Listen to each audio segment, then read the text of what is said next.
আরে ও জীবন রে সারিয়া যাও মোরে। বাইগান। জামাই কোনে যাও বাপু? মার করেন না, এই যে রোডের গাছ সাথে হান্ডুক তিল পাকিছে, বর্ষার পানি চলে আসছে, কাটা লাগবে। আপনার মেয়ে তো বাইক থাক পেরে দিচ্ছে না। আচ্ছা বাবা যাও যাও। বাপু জামাই শোনো, और अभी तो रुको। তো মেয়ে কেটর কেটর তো করবি, তো কামের সময় কাম হরেই খাওয়া লাগবি। তো একটু দিয়ে শুনে তিল কাটিও। তোমার দাদি শরীরে কইছে হ্যাঁ, তিল কাটতে গেলে কিন্তু লাখ কাটিয়ে যায়। তো যাও বাবু দিয়ে শুনি কাটো।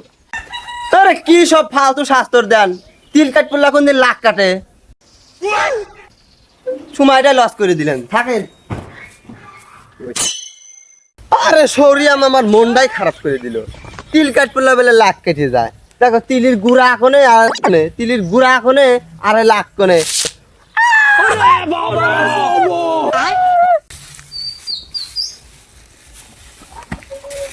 কেনা কেনা কেনা বাবু, এই জামাই জামাই বাপ, শোনো শোনো শোনো। কি হয়েছে বাবু, কি হয়েছে? এত তাড়াতাড়ি চলে এলে কে? আরে আম্মা কইন না, আপনার মেয়ে বাইক থুয়ে কামে মন বসতেছে না, তাই তো চলে এলাম, আপনার মেয়ের কাছে যাওয়া লাগবে। বাপ এটা ঘুরে কথা কও, দেখে এই মুখা কথা কও। আর না না মা, পরে কথা কও না।